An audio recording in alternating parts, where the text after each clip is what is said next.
Good morning and welcome to the February 16th Environmental Protection Commission of Hillsborough County. We're going to invite Commissioner Cameron Cepeda for the pledge and invocation.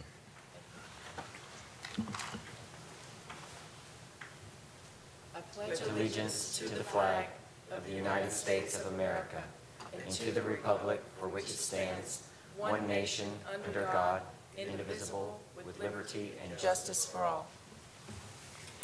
Heavenly Father, we come before you right now, and we thank you for your great love, Lord, that you have for the people of Hillsborough County, our great nation, and everyone around the world.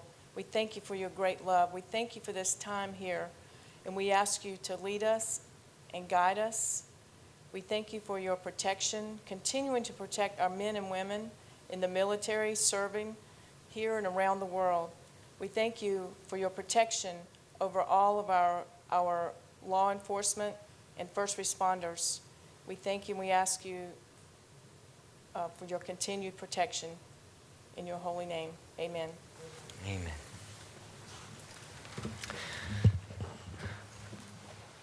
All right. Are there, at this time, I'll ask Ms. Lorton, do we have any changes to the agenda? No, Commissioner, we do not. No changes to consent, removal of items? No, sir. Well, this might be a 15-minute meeting. Yeah. Do we need a roll call vote for the clerk? Because everyone's here, right? We only need if there's an absent. Since everyone is present physically, we do not need a roll call. We have a quorum, right. All right. At this time, then, I'll move for the approval of the consent agenda. Second. All right. I have a motion by Commissioner Kemp and second by Commissioner Cohen. This time, cast your vote.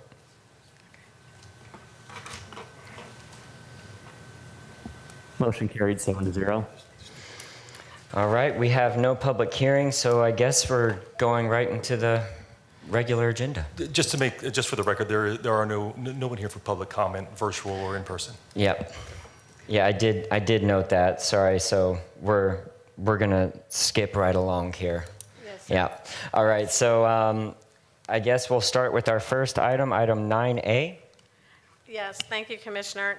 Item 9A is EPC's Brownfield program presentation, and Allison Amram will be giving that presentation. All right. Thank you. Hi. Good morning, Commissioners. How are you all? Good morning. There we go. My name is Allison Amram. I'm a geologist with the Waste Division at EPC, and today I'd like to talk with you all about the Brownfields program. It's a redevelopment program that provides incentives for a property that's contaminated, and that contamination may put off someone from developing that property because of the unknowns of how much time will it take to address the contamination and how much money will it take also. Last month you heard from Nicole Garcia about our old landfill redevelopment program, and these two programs sometimes work side by side, and so we'll talk about that a little bit later. The Brownfield program was started in 1995 by the US EPA, and it was adopted in Florida in 1997 with the passage of the Florida Brownfield Redevelopment Act.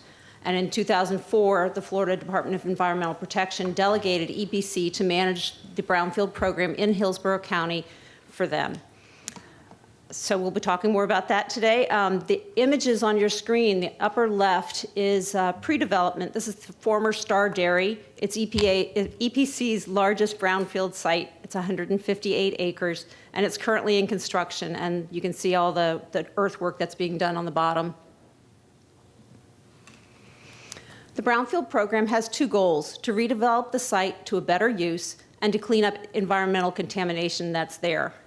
It has two paths, and the first one is the economic development path that we'll talk about next, and that creates a brownfield area. And once that's established, then a brownfield site can be created, and that's a voluntary cleanup agreement with EPC. The photo here is from the former Gulf Coast Metals facility. They recycled aluminum. It caused some impacts. Someone new bought the property, cleaned it up, and now it is being redeveloped as a permitted solid waste facility, and they just got their permit in October. There are a couple requirements to get into the Brownfield program because it is an incentive-based program. The current owner did not cause the contamination. If you cause your own contamination, there aren't incentives available for you to clean it up. Another requirement is that the property must be contaminated or have the perception of contamination. And a contaminated property, you would know because you would have soil and groundwater results that show that some things in your soil and groundwater are above Florida's Florida's standards. And a site may have the perception of contamination, maybe based on its past use. Maybe it was a gas station or a dry cleaner, or it's an industry where they worked on the cars. And so someone who was investing in that property would think, I should check this out for any environmental concerns. That's often the roadblock to redeveloping contaminated properties, is they don't know how much time or money it's going to take, and they're not sure what contamination is where, and it's a lot of unknowns for financing especially. The last requirement in the Brownfield program is that the property has an approved redevelopment plan. Every municipality has a way to approve a brownfield area. And I'm going to talk specifically about Hillsborough County, but the process is the same with other local municipalities. The first thing is that a brownfield area application is submitted to the Economic Development Review Department. So in Hillsborough County, it's Economic Development. Economic Development will then look at that application, see if it meets the criteria, if it meets the requirements of the program, and then we'll present the project application to you all as the Board of County Commissioners as a notice of public hearing. And at that meeting, they'll talk about the project a little bit. They'll mention a public meeting that's coming up, that's always taken place someplace near the redevelopment project. And then that's all at that meeting. The public meeting is held, and then a second Commissioners meeting is held as a public hearing. And here, Economic Development makes a recommendation to the board to approve or deny a brownfield area resolution based on the public input from the public and their review to see if it fits with the county's redevelopment plans for that area. There's several criteria that Economic Development looks at, and they're different for a private entity and for a local government. For the private entity, the owner agrees to do a cleanup agreement with EPC if needed. And the redevelopment, as a brownfield program, it's not just a rebuild. It has to have a public component. It has to have community input, and it has to have community benefit. So that's one of the review requirements, that it will either create 5 new jobs, affordable housing, or additional recreational space. Hillsborough Economic Development also reviews it to see that it fits in with the local plan. They make sure that notice of this redevelopment activity is provided to the neighbors for input, and the owner has to show sufficient financial resources for the project. If a local government is proposing the brownfield area designation, then they are looking at reusing the property for public benefit, for recreation or cultural or historical preservation. And they also evaluate the project for the potential to attract private partners, because that creates some synergy and makes the project better with more people involved and contributing. Okay, let's say we've got our brownfield area established now. Thank you all for voting on that resolution. And that's all complete. So now once that area designation is complete, the owner can come to EPC and sign a voluntary cleanup agreement. This is a voluntary program. They sign what's called a Brownfield Site Rehabilitation Agreement. And when they sign that agreement, they're available right away for various incentives. This project here is on Fletcher. You can see the red outline. And it was redeveloped for affordable housing, totally affordable housing, 61 units just south of the University area community development area. So let's talk about those incentives. Because it's a program that has 2 goals, there are incentives that are associated with each goal. And the cleanup incentives are provided by the Florida Department of Environmental Protection, and they have liability protection that's issued as soon as they sign the Brownfield Voluntary Cleanup Agreement. They have protection from any claims against the contamination. And that lasts as long as they continue with the cleanup activities, and it also passes on to successor owners. They also have a fund called the Voluntary Cleanup Tax Credit Fund, and that is an incentive that provides a benefit for the money you spend on the site rehabilitation for addressing the environmental concerns.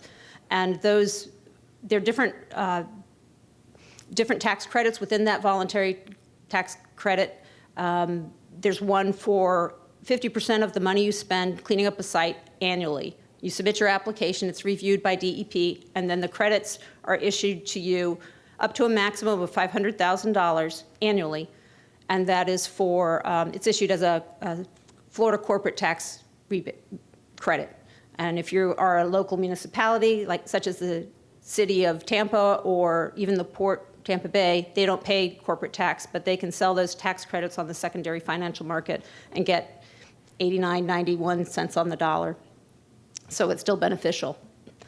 The incentives from the redevelopment side, Florida Department of Revenue has one that issues a refund on your building materials sales tax for properties that are redeveloped as affordable housing or mixed use with an affordable housing component.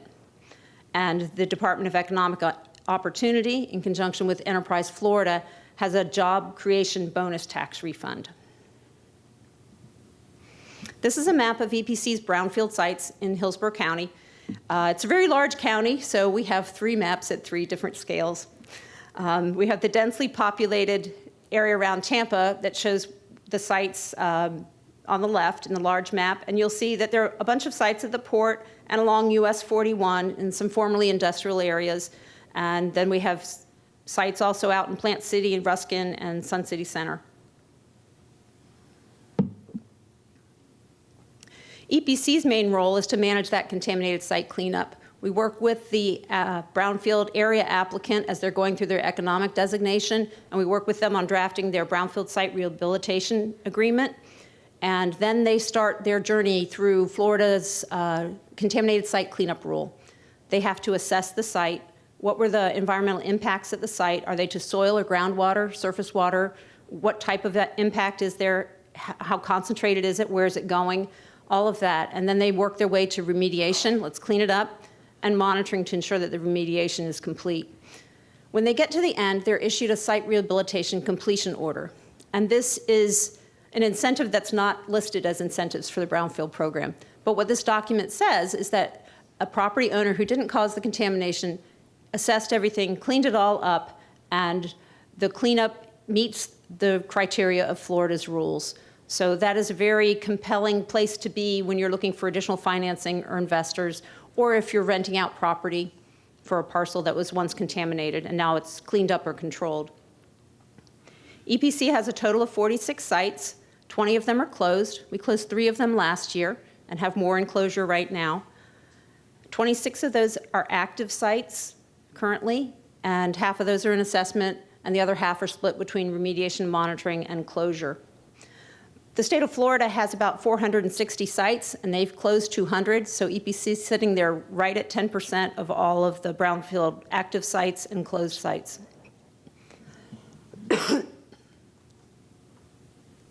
EPC also supports our EPA Brownfield grantees. EPA has a grant program for assessment, cleanup, multi-purpose, community planning, job training, and we support those applicants who are awarded grants in Hillsborough County. The Corporation to Develop Communities of Tampa joined with the University of South Florida, and they were awarded a $200,000 job training grant to train people for environmental jobs. And both the City of Tampa and the University Area CDC have been awarded $300,000 multi-purpose grants. These are the current ongoing grants in Hillsborough County, and we assist them any way we can. They'll call and ask, what about this property? Do you have anything on this? And we'll look it up and anyhow assist any way we can. So a Brownfield project, as I said, it's not just a rebuild, it has a community benefit. And I just want to show you a few of the projects that we have here. The upper left are new homes that were created south of Gandy. It was an old landfill. It was redeveloped under the old landfill redevelopment program, and it was also in the Brownfield program. The Cheddar's is on Dale Mabry. It provides different services. It's a restaurant, but we have different services. We have municipal offices that are going into cleanup sites. We have banks and different various services for the community. The upper right is a manufacturing facility that was created on an old tropical fish farm. It created 100 jobs. And then the one on the bottom left is the Madison Street Park here in downtown that provides people who live in the condos nearby a place to recreate and some much needed dog park space. Once a brownfield project is happening, it tends to be a catalyst to create other projects, to make one area nice, and then the neighbors want to invest and make the next property nice. And it kind of starts this synergy. And a good place to see that in Hillsborough is right along the Hillsborough River, just north of downtown. This map shows 4 different sites. They're in yellow and red, and they've all were started at various times, but this whole area is redeveloping. The communities seem to change through time, and originally the Hillsborough River was an industrial highway, and it brought in materials and shipped out phosphate, and the industries were on the banks. But things have changed, and now people want to live there, they want to enjoy the river, and so things are changing, and redevelopment is something that's ongoing. I want to talk about the Tampa Armature Works. It's the one in red here. The Armature Works started as a barn for the city of Tampa's streetcars. They would come back in at night and they would work on them, and it caused some contamination. But then the city changed, people bought cars, and the streetcars were retired. And the next thing that happened was Westinghouse Motors bought the site, and they created the Armature Works. They built and rebuilt motors and generators, but they moved outside of the city, and the property was vacant for many years. The property was contaminated, and a new owner bought it, and they cleaned up the contamination, and the city has been redeveloped into the Tampa Armature Works that has the dining and entertainment. But one of the community benefits here is they preserved the architectural history of the property. And if you look at the photo, then you can see the bay doors for the streetcars. So I like the way that that has been done, and that's been done very nicely with the Eulalie restaurant, preserving the waterworks, which was the city of Tampa's first water supply. Another site we have that's interesting is the Baycare Hospital that's in construction in Plant City. It was a chicken farm, and they had to tell me why chicken farms have an environmental impact. And they used to feed chickens something to control internal parasites, and it had arsenic in it. And it didn't affect the chickens because they excreted it. But then in the management of the chicken farm, they hosed it off, and it got into the soils and the groundwater. So as Baycare is evaluating their property, they found contaminated soils, and they're cleaning it up. They removed the soils, and they found that the groundwater contamination was in the area of their soil removal, so then they started treating the groundwater. They've already completed that, and right now they're in monitoring. And I like this picture because it shows the well up front. They were sampling about 2 weeks ago. That's their stormwater pond in the front, and the building for the hospital in the back. And I just want to point out that the cleanup and the redevelopment can go forward together. You have to address your soils before you can dig out a pond or you can build a foundation. But your groundwater monitoring is usually done after the site is functioning and complete. And this is what the hospital will look like in a couple of years. So back to the first slide. This is the Colonnade Crosstown Brownfield site. This is the 158-acre former Star Dairy property. And again, what are the impacts at a dairy? They looked at different areas where they handled chemicals, didn't see anything, but what they found on the site was a cattle dip vat. And the cattle dip vat is the structure you see on the bottom left, and it is a structure that was used to help eradicate livestock from cattle tick fever that was prevalent between 1910 and 1960s. And the farmers were required to treat their cattle. It's kind of like a flea dip for your cat or dog. And they filled this vat with pesticides and arsenic, and the cattle would run through it, and they would kind of drop into the vat. There was a drop off, so they would dunk, and they would be covered, and then there's a ramp. They'd come out, and then they would drip dry, maybe on a concrete pad, maybe not. But there are arsenic impacts at this site, and that's what they are addressing. We looked for pesticides and didn't find them, so that was good. It's redeveloping now to be Coca-Cola Beverages Florida. They are the 6th largest bottler of Coca-Cola in the United States. They're family owned and operated, and they are consolidating their administration, sales, and distribution to this parcel along the Crosstown and 301. And they'll be creating, I believe, 200 jobs. I want to compare the old landfill redevelopment program that Nicole Garcia talked about last month with the Brownfield program. If you have a property that has buried solid waste that was not done under a permit, it's just an old relic, you have to come to EPC to get a director's authorization to address any cutting through that solid waste or redevelopment on top or around it, because there are very specific environmental and safety concerns. And she addressed that last month.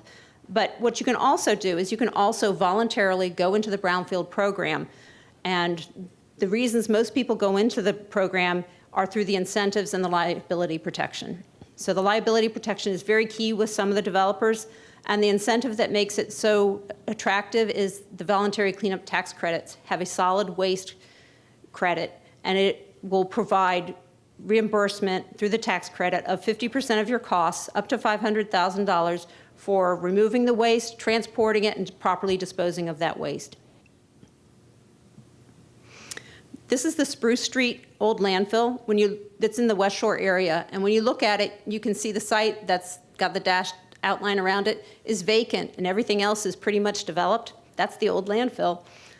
And the property value is high, so they removed the solid waste, they built apartments, and the property value here is valuable. And when they redeveloped, from the time that they entered the Brownfield program to current day, the property value there has increased $58 million. And we see that with many of our projects. These are some projects, and they show the value of the property before, when it was contaminated and underused, and after, when they've cleaned up the property and redeveloped it. The upper left is a warehouse that was created over old mined lands in Plant City. The bottom left is the Tampa Armature Works, $65 million, $6 million, sorry. IKEA came in around 2007, 8, 9, and that created 200 jobs, and that was one of the big benefits at that time. And the property value, since they went into the Brownfield program, is over $11 million. The apartments over the solid waste in South Tampa, $64 million, and then the manufacturing facility in the upper right, over $19 million. Overall, the redeveloped sites in the EPC's Brownfield program have increased over $713 million. So that's what I have for you all on the Brownfield program today. There are several projects that will be coming to you in the next months for a Brownfield area designation. So I hope this helped. And if you have any questions, I can take them now, or you can call me. Happy to help at any time. Thank you. Thank you, Allison. Yes. Thank you for that presentation. That was very detailed. I'm not eating chicken for a while, I'll tell you that. I became fascinated with the Brownfields when the prior board was dealing with an issue regarding a golf course trying to use the Brownfield. And I guess one issue I see, and I agree with the prior board's decision on that, is people that have a bad investment using the Brownfield to try to make up for that bad investment. Is that something that we've seen a lot of, or is that something that is extremely rare? I don't see, that was the first time that I'd ever seen an area designation turned down, and they were taking a golf course that was all recreation and turning it into homes with a little bit of recreation. So there was no net community benefit, and that was why it was turned down. Yeah, yeah. In one of those elements where it says it must be contaminated or there must be a perception, that's kind of a big catch-all. So if it's perception, it's not necessary. There can be no contamination, but just a perception. That's right, because even a perception of contamination makes a developer hesitant to come into this parcel because they don't know what's there and how much time and money it's going to take. Yeah. So that's why the EPA left the definition broadly open. Yeah, and that doesn't cause a lot of people trying to apply, or property owners. I would think that could be a slippery slope, I guess. We do see people who are looking at contaminated properties to see how they might use it to their benefit, but a lot of the properties that have the perception of contamination do have perception, but they're redeveloped as affordable housing, or redevelopment that has affordable housing as a component of that, and they're able to get other funds together to work with it. Okay, great. Well, great presentation. I really appreciate it. Thank you for being here. All right, thank you. Commissioner Kemp, you're recognized. Thank you. I don't really have many questions, except it was an excellent presentation, and it was great to learn all this. Did you say something about, I'll just ask this one, and I can't see it in the materials here, and I didn't quite catch it, but about ownership when the property was contaminated, and then next ownership, is it sometimes the original? How did you refer to that? Whoever caused the contamination is not eligible for the Brownfield program. They don't get incentives. They have to clean it up. But when a property owner who wasn't involved, they weren't a party to any business that used or disposed stuff there, when a party comes in as an innocent landowner and takes over the site, and they sign a Brownfield voluntary cleanup agreement, then they are given liability protection. They go all the way through the cleanup to the completion order at the end, and if they turn around and sell the property, the next owner also has that liability protection because the site went through the Brownfield program. So there's that assurance that you won't have any lawsuits against. So something like the golf course, I'm not trying to use that as an example again, but there's probably others. But if they were the original owners, then they wouldn't be eligible. No, but if he sold the property, it would be. Okay. Okay, thank you. All right, I don't see anybody else in the queue. I had one more I forgot to ask real go quick. ahead. Do we have to provide some type of notification to people who occupy, residents who occupy a former brownfield, it becomes their residence? Do we provide any notice to them that this was once a brownfield? I'm just curious. The Spruce Street Apartments, Yeah. I talked to them, and they have a clause in their lease that notifies them about that. All right, thank you very much. Thank you, Allison. Before we move to item 9B, I know that we quickly moved through the first part of the meeting simply because no one signed up. I did see the gentleman come in a little late. I was wanting to make sure he didn't miss an opportunity from traffic. Okay, perfect. All right, then. He's there for staff. Perfect. Okay. All right, then we'll move on to item 9B.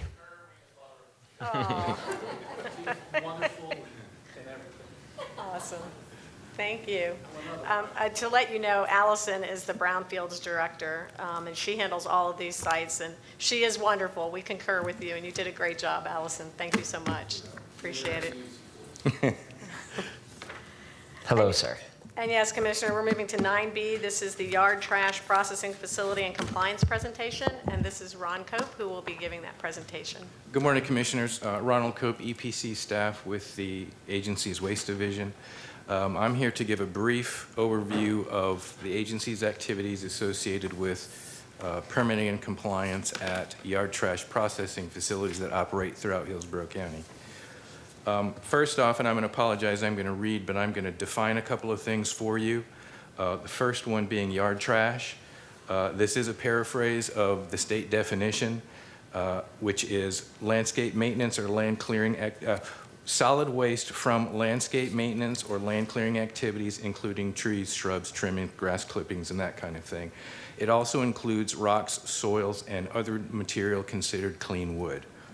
The second definition I'd like to provide for you is yard trash processing facility. Again, this is a paraphrase of a state definition, which is a transfer station or a facility that processes yard trash into size-reduced usable material, mulch, or compost. Other materials that are acceptable for processing at these facilities include manures, animal byproducts, and pre-consumer vegetative waste. Now let me clarify the animal byproducts and vegetative waste. Those are source-separated materials, not in contact with the consumer. They are not separated from normal garbage. They are, say, at the packing plant, trimmings that are containerized, say, in your recycling bin, separated, maintained separated, before they are either delivered or picked up by these facilities.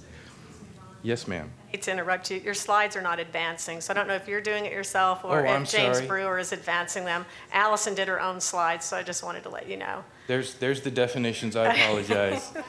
You would have just read them anyway, but okay. Just some quick facts through this presentation. We've got 14 yard trash processing facilities in Hillsborough County. 3 of those facilities are owned, operated by Hillsborough County government. Throughout the state, I did a little bit of numbers crunching this morning. Throughout the state, there are 240 yard trash processing facilities recognized by the state of Florida. We have the second largest number of these facilities in Hillsborough County, second to Palm Beach. Benefits. There are a number of benefits to the existence of these facilities. One, they significantly contribute to a reduction in illegal dumping and material abandonment. I can attest from my own personal experience, I'm not going to put a date on it, but in the early years of my career here, numerous investigations with local law enforcement associated with the dumping of large volumes of land clearing debris. Those have significantly curtailed, if not disappeared nowadays. I want to attribute that to the existence of these facilities that are convenient for drop-off, but maybe it's something else. They contribute to the management of enormous volumes of material, and I think everyone sitting here can agree that if there's something we're not in short supply of in Hillsborough County in the state of Florida, it's yard debris. The Hillsborough County facilities just themselves, they manage on a yearly basis about 200 tons of material that equates to about 1 million cubic yards. So that's material that, doesn't end up at roadside, it doesn't end up in a landfill, it doesn't end up at some other inappropriate disposal site or means of disposal. The beneficial reuse of this material, I think we see it every time we go to Home Depot or Lowe's. I know that we have facilities in Hillsborough County that have contracts with companies such as Miracle-Gro and V-Grow. You see the mulch that facilities in Hillsborough County produce on the major chain store shelves. So that's a notable reuse and a contribution to that arena. I'll give you some background. The next couple of slides are some background and some history. In May of 1995, and this is just kind of supporting the reason that the EPC has this program in place, back in May of 1995, the Florida Department of Environmental Protection exempted facilities that process and compost yard trash from the need to operate pursuant to a solid waste facility permit issued by the state. In lieu of that, they replaced that permitting process with what they call a registration, which is an annual registration. It's a $35 fee, and there's very, very general, minimal information associated with one's attainment of that registration, which I've got them listed here. Site ownership, the type of material you want to manage, and your commitment to provide annual reports to the state. That's pretty much it. These registered facilities are inspected for compliance purposes by the DEP staff on a 4-year basis. Once every 4 years, DEP visits these sites. Since that time, since that 1995 timeframe, the EPC has been the primary agency regularly monitoring and regulating these facilities in Hillsborough County. A little more history. Due to some fires that happened in South Tampa in early 1997, there was a facility down there in the vicinity of Inner Bay and South Manhattan caught fire, and the commission, noting the significant impacts to the community down there, they urged the EPC to put together some more stringent, some more protective guidelines and requirements for the operations of these facilities. And we did. In response to that urging by the board, we put together some director's authorization related requirements that we put into our permits that permitting process was in existence at that time. It was nothing new. But through these permits, we required a lot more information and a lot more safeguards and a lot more design controls at these facilities than was being required by the state. One of the notable issues was all of these facilities, in order to obtain a director's authorization, needs to verify compliance with local zoning.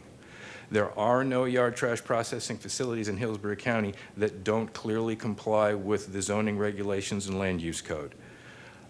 Material storage, controls, that kind of thing, fire protection, fire plan, periodic reviews by the fire authority, and that's one thing I guess I'll let you know too, is we have had a number of conversations with the local fire authority to kind of make sure that the requirements that we put in our permits don't put undue pressure on them to visit the sites. So periodic reviews by the fire authority to ensure site access and site design and all that kind of thing is adequate for their access in case something bad does happen. And we incorporated some financial assurance requirements which sets aside funds in case these sites are unexpectedly abandoned and are left on the county's plate to deal with. And these requirements were all codified in the 2002 version of Chapter 1-7 Rules of the EPC.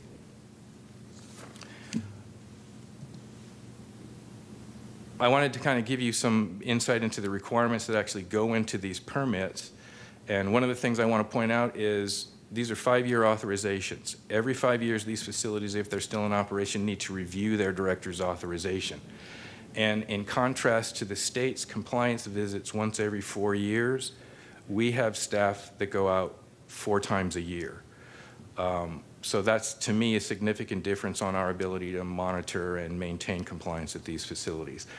The conditions that we include in the director's authorizations, and I can go into any of these specifics if you like, again, facility maintenance and repair, ponding stormwater within waste field or storage areas not allowed, that kind of thing. You have to maintain your site. Control of stormwater, we require a verification through the application process. We require verification that you have a stormwater permit, or we need written verification from SWIFMUD or the DEP that you don't need one. Operations and site design criteria, pile height, pile size, spacing, all of that kind of stuff. We require that the facilities maintain their annual FDP registration. Adequate fire prevention and site security measures, illegal dumping, how would you respond to an accidental fire if it were to occur, control of nuisance conditions, that can be a tough one, but those are things that we try to address as best as we can in the authorizations. Again, the financial assurance, and then we also require, like the department does, maintenance and submittal of records and annual reporting as far as tonnages and that kind of thing. Here's just some data on what we have in Hillsborough County. We've got 14 sites. I've got a few columns here that talk about the materials managed, their capacity, what they produce, and the size of the sites. One thing I'd like to clarify in that column identified as materials managed, that's the material that the facilities are approved to process. Just based on the economics, some of these facilities aren't managing that material because it either costs too much for them to manage it or it costs too much for those that produce the material to get it to them. I'll give you a case in point. We had a site out in Plant City a number of years ago that I was, if I could be, a fan of, in that they were receiving the pre-consumer vegetative waste from Publix, and they were composting it. But they had to stop accepting that material, not because they couldn't process it or market it. It apparently became too expensive for Publix to do the separation and maintain the separation and transport it to the facility. So Publix had to shut that down, not necessarily the facility. And we've got a couple of those in this column that are in the same situation. And again, I know it's a little cartoonish, but this is kind of a graphic representation of the locations of the 14 facilities we have in the county. It's almost 4 corners, but not quite. But I do think that, the locations of these make it fairly convenient for the landscape maintenance companies and you and I or TICO or whoever to have an opportunity and have a location to drop this material off and get it managed in a proper means. So that's, like I said, brief. I'll take any questions and I'll try to answer anything I can, but that's our program in a nutshell, and up to now it's worked out pretty okay. Thank you, Ron. Any questions from the board? I don't see anyone. On bedding waste, is that a literal, does that mean that someone can bring a bed up there? What does bedding waste define? I'm sorry, manure and horse stable bedding waste. We've got a facility I wanted to make sure. Yes, yes. No, it's not because it seemed like a weird combination for manure and bedding. Okay. Yeah. All right. Thank you very much, Mr. Coe. Thank you. Thank you, Ron. Great presentation. And I just wanted to make just 2 quick comments. These facilities are typically zoned ag, except maybe your more commercial facilities like you have for the county. But, and when you have those type of designations, you will have noises and smells. You'll have tractors beeping. If it was a pig farm or a dairy farm, you'd have smells as well. And the other thing with peat fires, they're not like a normal fire. And people probably remember up in Gainesville and off of I-4, when lightning struck into peat bogs, it creates a smoldering fire that lasts weeks. Water will not put it out. You have to dig it out. And that's why these extra rules were created. This fire, and it can actually even be combustible within, if they're not managed properly, within the piles. And so peat fires or mulch fires, I see Commissioner Owen shaking his head, they are like no other fires, and they go on at length and sometimes cause major issues. So that's why we regulate them. Yeah, and speaking of that, I'll send some love to Kissimmee. Our neighbors to the east have a pretty significant fire going on right now in a plastic pot nursery. It's pretty serious. It's like 5,000 gallons of water a minute that they're trying. They can't get it put out. So we'll move on to your report, actually, if you want to take it away. Yes, sir. Thank you. Before I start with my executive director report, if James could bring up my slides, he'll be advancing them as well. But before that, I just wanted to let you know, at the end, the meeting says March 9th. Our meetings and prior boards have stated that, if we can combine meetings and have a more robust meeting, then we will skip meetings. I have conferred with the chair on the upcoming March 9th meeting. We set our schedule 12 months in advance, just in case we have a hearing, because sometimes you have to sit as, hearing a case that's coming to us. We don't have one in the queue for you currently, but it also opens up some meeting times for you. I heard yesterday you guys were looking for some workshop time, and I'll just let you know, a lot of those meetings that we open up, the BOCC has you have it slated on your calendars. They use that for workshops. So just to let you know. Yes, I was going to bring this up later if you didn't, and it's not that we don't want to see our EPC staff. It's just that I don't like to take meetings just to take meetings, and it's respectful. You can see how many resources are going into everybody being here. So I just want to make that point clear. Absolutely, and we concur with that. And when I started almost 8 years ago, that was the wish of the board, and I think it's a better use of resources as well. So I thank you so much, Commissioner. And I always confer with the chair, and then Mr. Marotti will put out a notice to you all that the meeting time is open. But I was just letting you know because I heard somebody talk, I think it was Commissioner Owens talking about a potential workshop, so you may be able to slate some time. So with that, James, if you'll pull up my slides. Next slide, please. Last Friday, the U.S. Environmental Protection Agency announced the second wave of approximately $1 billion in funding from President Biden's bipartisan infrastructure law to start new cleanup projects at 22 Superfund sites and expedite over 100 ongoing cleanups across the country. The list is in front of you, and you will see that there was only one site awarded in Florida, and that site is here. At least $5 million in infrastructure investment and Job Act funds have been granted to the Southern Solvents Superfund site in North Tampa. Southern Solvents was a former bulk distributor of dry cleaning solvents to local dry cleaners from 1977 to 89. There were spills at the tank sites and the truck areas that contaminated soils, as well as the surficial and Floridan aquifers. The Superfund site was first issued an EPA cleanup in 1999, and we're in 2023, and will receive funds to continue cleaning up contamination. EPC is thankful that adequate monies have been appropriated from the federal government after decades of pollution at Southern Solvents facility. This important funding will help thermally treat the soils at the Superfund site and assist in protecting the groundwater and Floridan aquifer from further contamination. And it's just a shout out to Congresswoman Castor. I think she spearheaded this, and so that's a great thing. Thank you for the next slide. Commissioner Myers, congratulations on your work in helping to secure funding for Hillsborough County's African American Arts and Cultural Center. It was truly an honor to join you and U.S. Representative Kathy Castor for the media announcement and to show our community support for this important center. And after hearing Allison's presentation, maybe there's some synergy there too for a grant, I'm not sure, but if we can help in any way, we would love to do that. Next slide, please. Commissioners, we were equally honored to celebrate the legacy of Dr. Martin Luther King Jr. and to join the City of Tampa's MLK Parade for the first time. Thank you again for inviting us. It was a beautiful day, and the parade, I've done some parades. That's the longest parade route ever, but it went by so quickly.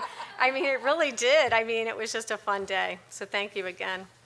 I always value the opportunity to address lawmakers during the annual Hillsborough County Legislative Delegation meeting.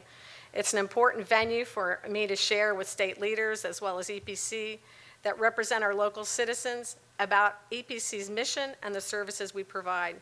This year, the meeting was hosted by the University of South Florida. I graduated from Eckerd College, but I did go to USF, so here I am with Rhea Law and our legal staff, as well as Kim Tapley.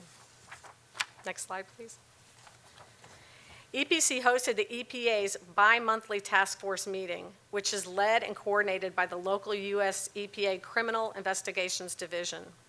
The Criminal Investigations Division handles environmental criminal cases across the state, and these meetings provide a forum for EPA to discuss current cases which may overlap or involve other regulatory staff at the state, local, and municipal levels. It also provides an open discussion forum for local regulators and municipalities to network and share relevant environmental case concerns, complaints, jurisdictions, and resources. Next slide, please. The Fresh from Florida Agriculture Breakfast signals the official start of the Florida State Fair and is an early highlight of the outreach season for the EPC. Next slide, please. The breakfast is followed by the Florida Governor's Day Luncheon. EPC staff was there to help support both annual kickoff events. Next slide, please. USF's Engineering Expo features hands-on exhibits that help encourage K through 12 students to pursue fields in science and mathematics.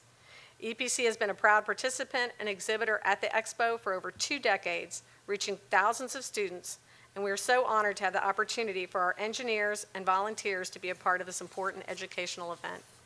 Next slide, please. EPC's wetland staff participated in the Spring 23 Wetland Delineation Field Training. The specialized training was conducted by the FDEP Submerged Lands and Environmental Resource Coordination staff from Tallahassee and was only offered to certified wetland evaluators, which we have many on staff, from the Southwest District of Florida, Department of Environmental Protection, and the Southwest Florida Water Management Division, SWIFMUD, and EPC. Evaluators received training on wetland plant identification, soil characteristics, and hydrology documentation. Next slide.